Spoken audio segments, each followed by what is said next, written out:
Hey everybody, I'm Jason Verlinde, and I am a guitar geek. I'm such a guitar geek that nearly 20 years ago, I left a perfectly great job to start this thing, the Fretboard Journal print magazine. If you follow us on YouTube, if you listen to our podcast, hopefully you know all about it. It's a totally unique take on what it means to be a guitar magazine. It's filled with creative writing and long-form journalism and photo essays and histories that we know you've never seen before. I am usually on the other end of this camera when it comes to our video projects. In this corner, on this Sonos chair, we have filmed countless great musicians over the years. Bill Frisell, Nels Cline, Julian Lage, Margaret Glaspie, Billy Strings.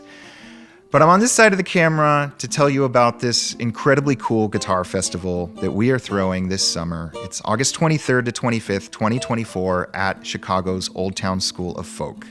This is a guitar festival unlike anything you've ever heard of, and it's sort of like my dream guitar weekend, and we've spent the better part of the last year working on it. This is our 5th Fretboard Summit, and by far our biggest to date, and I would love to see some of you there.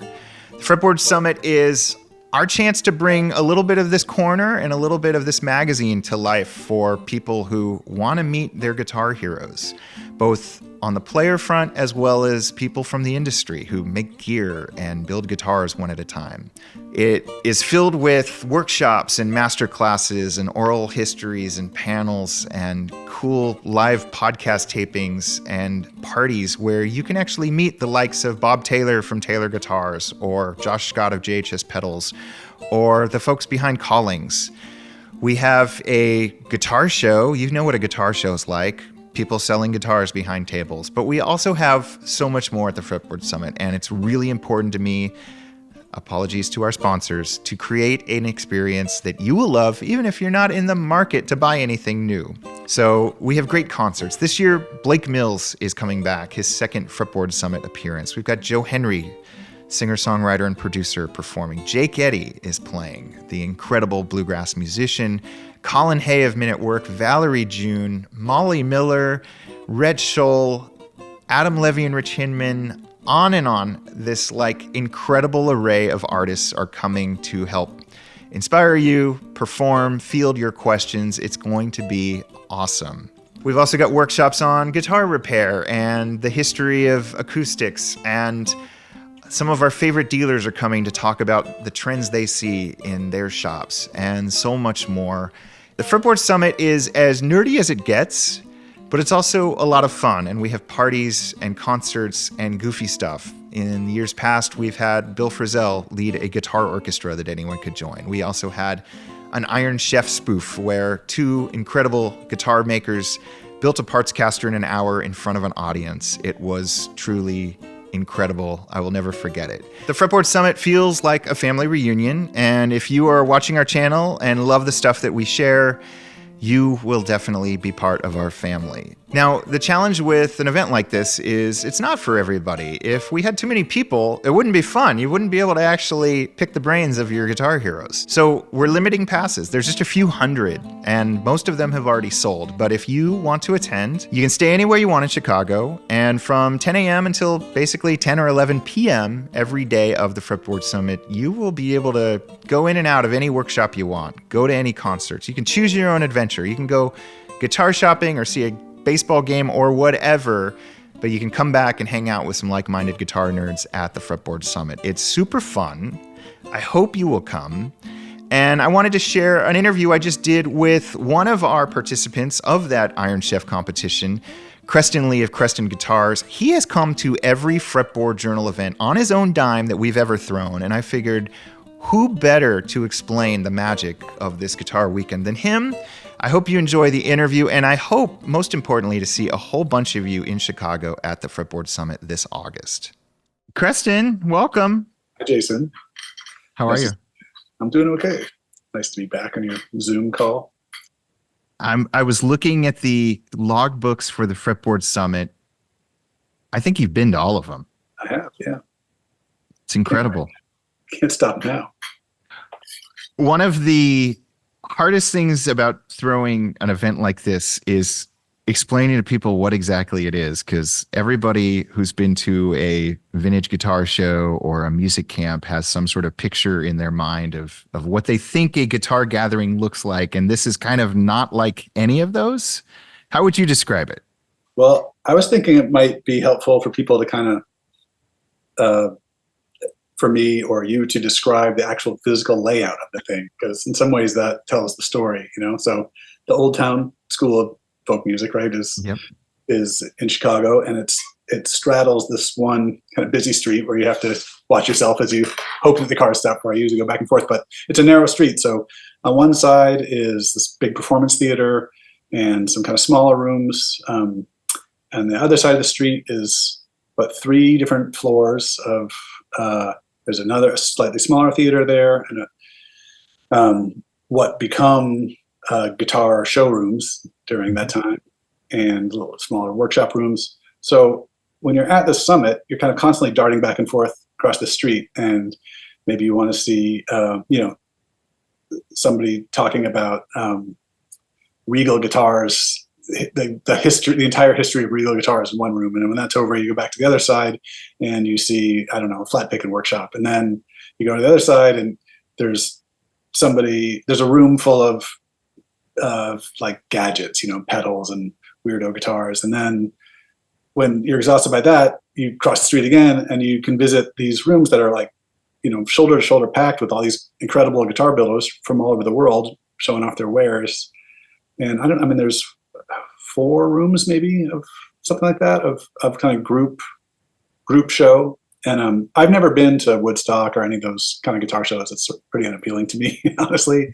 Certainly as a guitar builder, but even as a visitor, something about it seems exhausting. But somehow being able to, having a whole long weekend to kind of come and go and see everything at your own pace, or, in between this other programming, it's amazing. You can see so many incredible guitars, and some people are household names. In the households that listen to this podcast. And then, last year anyway, there were some people who really seemed like they were at the beginning of their career, and it was kind of great to see all those people in the same room. So there's a lot of programming, and as a veteran of the Chicago Fretboard Summit, I found that, sometimes it's just time to take a break. And luckily there's these great places to eat on the same street. And I find myself going to dinner with another builder who I've just met, or someone I met 3 summits ago and we've become friends, or a client of mine or a future client of mine or something. There's a lot of people hanging around and everybody needs to eat. So it's kind of, the whole neighborhood becomes social as part of this thing. And I guess the other thing that I feel like people may wrongly assume about something like this is that there's kind of a velvet rope nature to it between, musician or presenter or builder and the lowly ticket holder. That's sort of my experience with stuff like this. But, at the risk of repeating myself from prior talks about summits, like I think about when I got to the very first one that you ever hosted, and I was just looking for a snack, and I walked in and like I practically walked into Bill Frisell playing David Crosby's Martin, and everybody's just kind of hanging around and chatting, and all these legends are there, and then going to see Blake Mills play and sitting literally like right next to David Crosby the whole time. There's no division between somebody who's got a presenter pass and somebody who's bought a ticket. So everybody's sort of intermingled in a really nice way, and it's because takes place over several days. It doesn't feel like there's a kind of intensity to that. Like I have to, have my moment standing next to Adam Levy or something, because you're going to see him again that night and the next morning and the next night, and he'll be around. And people are kind of it seems built into the notion of the whole thing that people are kind of social and ready to chat. So it's a good time, and there's a lot going on. So both on and off campus. So worth the trip as far as I'm concerned. Thank you. Yeah, no, we tend to go overboard on the programming. I try to think of all the varied readers of the Fretboard Journal, listeners to the podcast who could come to something like this, and try to offer each of those different personality types and music lovers something to do every session almost. Well, I would say, hey, don't get me wrong, I like acoustic guitars as much as the next guy, but Yeah. I build electric guitars, and that's where my primary interest lies. And I am pleased to report there's like an awful lot for the electric guitar inclined enthusiast to see there. There's plenty of builders. Last year there was a whole room full of cool old amps, right? That's coming back. It's actually going to be different this year, but thanks to Eric Coleman from Stu Mac, Tones Chaser, he's bringing all his amps. Yeah, and that's sort of, it seems like that's the Truth About Vintage Amps podcast room. Sort of that's where that public is represented. There's pedal makers and guitar builders and great players, electric guitars, and certainly, the same is true in spades of the acoustic world. So, I found myself at a dinner last year with a bunch of acoustic guitar builder luminaries that I'd never met before, except for one, and learned a lot about that side of things. But it's a really good time, and I know that I have at least one client who I've made a bunch of guitars for but never met before is coming this year, so I'll get to hang around with him. And I see other builders kind of doing the same thing, sort of meeting their people there. It's like all the good parts of NAMM without any of that horrible NAMM stuff, it's like the after party stuff and the cool parts, but just all the horrible things that everybody hates are just gone. So it's more relaxed, but if you want to run yourself ragged, seeing a million great things, you certainly can. But taking a little time off is also, you're still in it, just in a different way. Well, and I commend you for seeing the purpose and the benefits of the Fretboard Summit early on, because you were not a sponsor or a performer. You just early on decided, I'm going to attend this thing and kind of network. And it sounds like you've made the most, and you've met a bunch of people over the years. Yeah, and I've made real friends at these things, and I, just speaking for myself, I don't know how universal experience this is, but where I live, now where I live, there are a bunch of guitar builders around here, but just as recently as your first couple of summits, there really weren't, so I sort of felt like I was in my little vacuum here. And then I started going to these things, and now I actually feel like part of a community. It's a completely, I would still feel like I was in a vacuum if not for meeting people face to face like this. The internet is one thing, but actually being able to go have dinner with somebody, or go out to a bar or something, or just sit next to somebody at a cool performance is much more meaningful to me anyway. Yeah. Well, I can't thank you enough for coming. Hopefully your back has recovered from what I forced you to do 2 years ago. It's a fairly intense hour of my life, but I look so proudly and lovingly on my trophy top of my desk every day that it was worth the inability to walk for 6 weeks afterwards. Yeah, I for anyone who doesn't know, I basically crippled Creston Lea by having him be a competitor on our Iron Chef spoof guitar build-off competition, and the desk was a little low for your very tall body. I spent a lot of time literally kneeling, hunching over, sweating on this kit guitar, which I believe you now own, right? It's sitting right here. Yeah. When we hang up, you can go play some baritone guitar. It looks good. Yeah. Anything you're looking forward to doing this year? Or anything you would do differently than years prior? My word of advice is people say when you go to the music festival, water every other drink. This one, you do sort of have to remember to eat. There's so much to do that sometimes it's easy to miss meals, and then suddenly you're standing there bewildered in the Chicago heat. But I'm really looking forward to meeting up with some people. Again, I find the kind of off-campus stuff. This sounds sort of like a sideways insult somehow, but I mean the opposite. I sort of like the off-campus stuff as much as it's the people that I'm most excited about. So hanging around them at the summit and then at the restaurants nearby, I really look forward to that.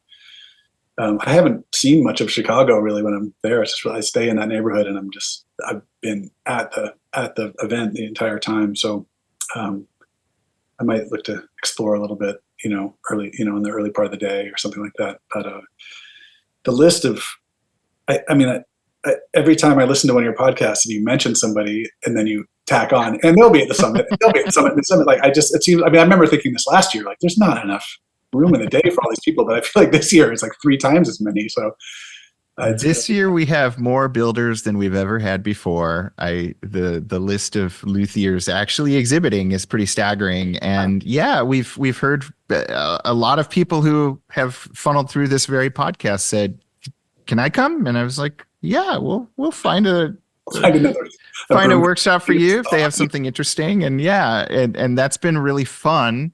And to your point, it is impossible to put this on the registration page for a website or in a schedule, but I always tell people, go to a couple things that made you take the trek to Chicago, do those things at the summit for sure, but also just hang out and relax and take a field trip. I mean, some people went and saw a baseball game a year or two ago. What's Guns N' Roses? Yeah, Guns N' Roses played at the same weekend at Wrigley Field last year.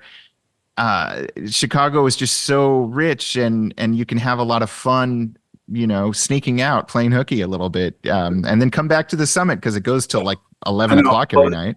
The concerts tonight are so incredible. I am looking forward to seeing Matt Monasteri play, who I've only seen play at Fretboard Summits, the first and second, and he was so great. And now I know Adam Levy and Rich Hinman will be playing, and I love how they play. So, yeah, I mean, I'm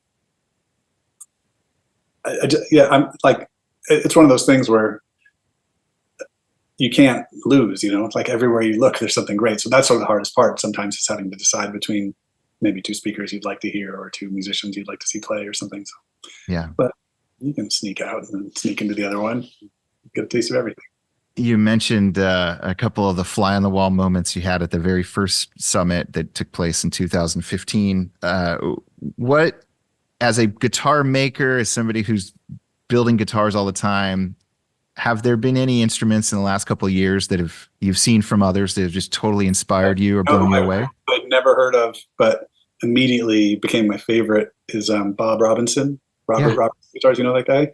Well, only from the summit and Instagram. Yeah.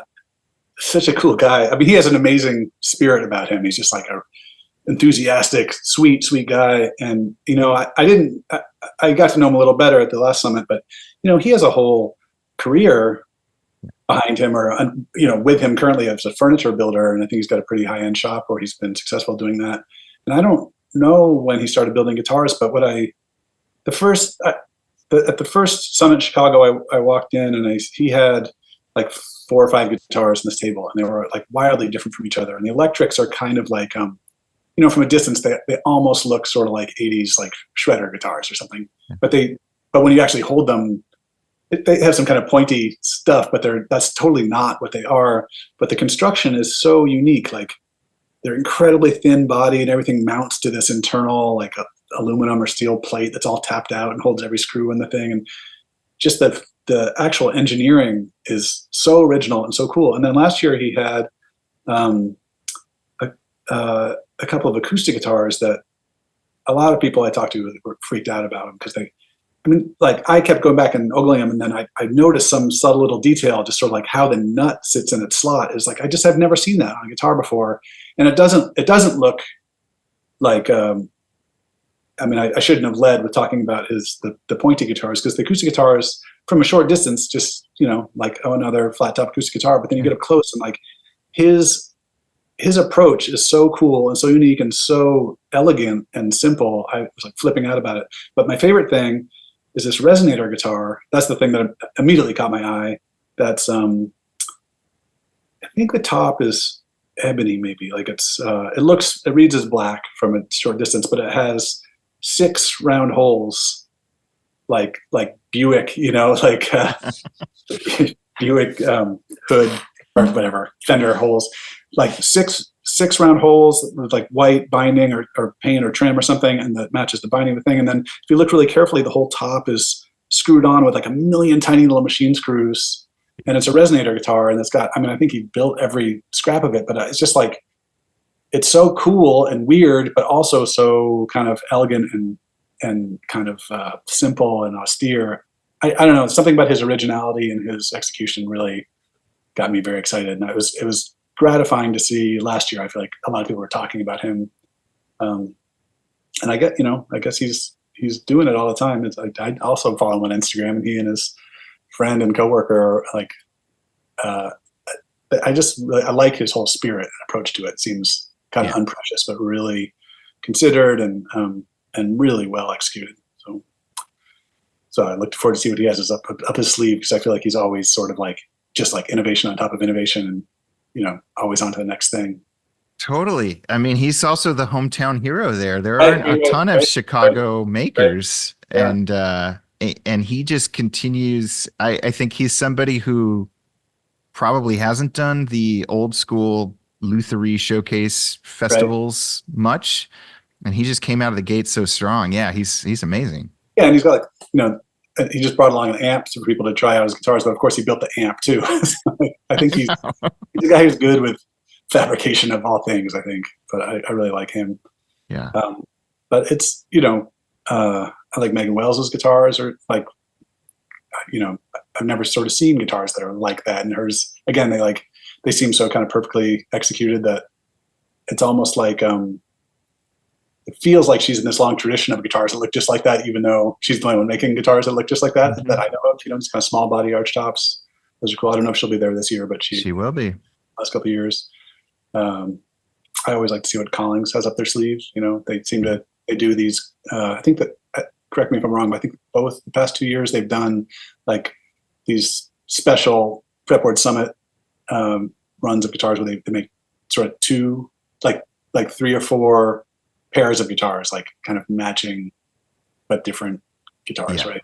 Yeah, I mean I don't even think they've done this for NAMM. They've made like Summit only pairings of guitars, acoustic and electric, and they're amazing. They're staggering. And everything those guys do it's actually, meeting the Collings guys has been really fun for me, because I have such admiration for their guitars and that company, and no surprise to meet those guys and see how dedicated they are to Bill Collings' legacy and building on that. And it's inspiring for me to talk to them. But that's sort of true of everybody I meet there. It's everybody there is really dedicated to guitar in one way or another. So it's exciting to talk to almost anybody, even if they're not, if they're just a ticket holder, just somebody who cares enough about guitar to be at something like this. That's fun to talk to those people too. I mean, what you said about how there's no curtain, there's no VIP area is totally true. Like if you get a 3-day pass, you see all these people, and it feels kind of like a summer camp thing. We're all in this together. And I think about Bill Collings a lot, because he was at that first Fretboard Summit, larger than life personality. He wasn't, he only lived a year or two past that. And he was so open and fun and hilarious, and Bill Collings to everybody. I worry I already told this story on your podcast at least once, but I'm an early riser, and I was on East Coast time, and we were near Santa Cruz, West Coast time, and I woke up really early and crept out of my tent and went to go get some breakfast. And I was sitting there eating my oatmeal, and this guy came and sat down next to me, and looking back on it, like how thick-headed I had to be to not realize immediately it was Bill Collings. Yeah, he introduced himself as Bill, and we chatted for quite a long time before the obvious dawned on me. And we were in like a real deep conversation about glue. That's when he was working on his trying to make the perfect guitar case. Yeah. And I before I built guitars, for a couple of years I thought maybe I would have a career as an amp cabinet builder. So I spent a lot of time with glue, Tolex, and wood. And for like a split second, I thought I had some advice for Bill Collings about glue, and I can't remember what I said. I think I might have said polypropylene when I meant neoprene, or neoprene. So I said something, and he, took out a pad and wrote it down. And I was like, wow, I can't believe I'm telling you. And then I realized like a week later, I told him the wrong chemical. But a long way around saying, there I was. I mean, little by little, other people kind of came and sat down, all interesting people too. But I had like 2-hour sit at a table, half of which was just me and Bill Collings, like chewing the fat.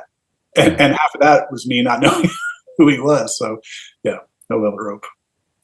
Yeah, I love it. Well, Creston, you're one of I don't know, less than 10 people who will have been to all 5 iterations of this thing, and it's evolved for sure. Yeah, well, they've all been really cool, but there is something really special about the old town, the setup there, and the central location in the United States, and the ease of getting Chicago by airplane. That makes it. There's something really something. It makes the whole thing kind of easy to do. I would recommend people find their lodging sooner than later, but it's even if you have to stay farther away, it's not like you can't get there from some other. I mean, that despite what we may have hinted at, you don't really, even if you want to go socialize, you pretty much don't leave a block radius of where Old Town is from 10 a.m. until 10 p.m. You get restaurants right on that block. I mean, yeah, for sure. You and I get it's fun, and the staff at Old Town is the secret weapon because they are so helpful. And if anybody out there has questions or anything, there's a ton of them to help you. They're cheerful too. They don't have that sort of like grumpy stagehand kind of vibe, like black hoodies and walkie-talkies. Like really nice, and seems to want to make sure you have a good time. So yeah, I endorse it full-throatedly. Good. I should know this. Did I ask you to do anything this year? You did, but I think the thing I was going to do isn't happening because the guy I was going to do it with has bailed out, unfortunately. But we'll keep that in suspense for some future date. Maybe it can happen. Okay. So put me on if you want to. But otherwise, I'm happy to eat hot dogs and Indian food and go see your music and hear people talk. All right. Creston, thanks for everything. Thanks for shedding light on this crazy guitar weekend we try to throw. I always want to like heap praise on you because I don't know. I think about how much worse my life would be if not for you devoting your life to like creating this really cool community around instruments. I mean, nobody else is doing what you do, and I know it's a ton of work for the magazine and these events and the podcast and everything else. And I know I for one, benefit enormously from all of them. So thank you for. Don't give it up yet, please. Your office space has a lot of white space in the background. How are things going at Creston Guitars right now? This room is always has a lot of white space, but I did this morning get this most recent batch of guitars photographed. And when I do that, I have to kind of clear stuff out of the way. And my photographer comes in and he's got a whole setup, but I do need to kind of leave this corner open and starkly white. So it's got that kind of like psychiatric hospital vibe to it. And are all 6 of those guitars behind you claimed for, or are any of those available to the general public? One will be available to the general public. I don't know why I'm being cagey about that. You want to see it? Are we doing video or just audio? Yeah, we'll do video. I am sort of excited about this one. I mean, in some ways, it's a guitar you've seen a million times, but I wanted to try this. This guy. These are Mojo pickups from the UK. And he makes a bunch of these kind of Bigsby style pickups, but they're like, I've used like the TK Smith ones, and I like those. And but this has a blade, so it's a little different. And it looks cool, and I've really liked. He makes like a Rycooter style. He makes a set that's like a Rycooter blue Strat set, and I used that recently and loved it. I made another guitar that has like a string through Supro lap steel style bridge with the same Rycootery neck pickup, and Rich Hinman has been playing that one, so that's cool. And I really just wanted to try this. So I bought it a while ago, and then I've never used this particular Telly bridge pickup or any Telly bridge pickup with this before. But this sounds amazing, like a really really good kind of cool twangy Telly pickup that's not too shrill. And this is different than the other Bigsby style pickups of his I've used. It's like a step darker, but they sound really really cool together. So. That's a one-piece ash body with a V-ish neck. Yeah, I don't know. I make these guitar. We've talked about this before, but I've sort of gotten in the habit of making.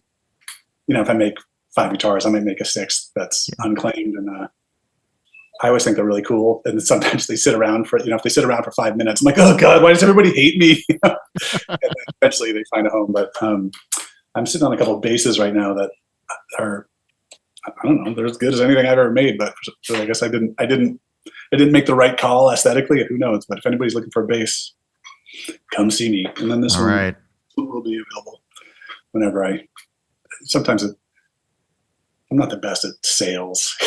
I'm better with the custom stuff. It's like, I always sort of feel like I have to go tell the world I have something for sale and hope they like it. But But thank you for asking. This is for sale. For sale? You could deliver it to Chicago, maybe? I don't know. I did do that last year. That was cool. I brought Chris Benson a guitar and gave it to him in the theater. And got to watch him awesome. pop it open, yeah. That's so cool. Chris is coming back. I think we're rooming together again, which will be fun. That's awesome. Yeah, I mean, there you go. You get to meet Chris Benson. That guy has a brain like nobody else I know. Everything he makes is so good, and he's not verbose about his own skills, but he's really, I mean, he's such a knowledgeable, interesting, original thinking guy. So go to Chicago if only to meet Chris Benson and hear him talk a little bit. It'd be great. I don't know if he's presenting or not, but he'll be there. That's good enough. He's got a product or two that I'm not allowed to talk about. Oh yeah, will be debuted there. But yeah, that's a good question. I got to look at the schedule. I don't remember if I asked him to do anything or not. You can't see in this angle, but this place is loaded with Benson amps because I'm a fan, but also he likes guitars and I like amps. So we've had a pretty good trade relationship so far. I'm sort of drowning in Benson, which is a pretty good problem to have. You're the official East Coast showroom for Benson amps. I think I have sold a few from people who've come through to pick up guitars and played them to the Monarch and the Bell Ringer. Yeah. And the bass amp now too, which I like a lot. It's awesome. Creston, thank you. Thanks as always for being a part of our community. It's my distinct pleasure. I'll see you in Chicago. All right, that was my chat with Creston. Thank you, Creston. I'm glad you still talk to me after the Nickel Wound Chef competition. And I hope to see a whole bunch of you in Chicago. Tickets are selling really fast. I just wanted to get the word out on YouTube because I know not everybody gets our e-newsletter or follows our Instagram. But I'll include a link in the show notes where you can register at fretboardsummit.org, and I hope to see a whole bunch of you there. We'll be posting the schedule very soon. Honestly, there are so many names. I've been a little overwhelmed in terms of like shuffling the deck and figuring out who plays where at what stage at what time. But rest assured, we've got our biggest lineup yet and a whole bunch of familiar names to you all, and it's going to be a blast. I hope to see you in Chicago.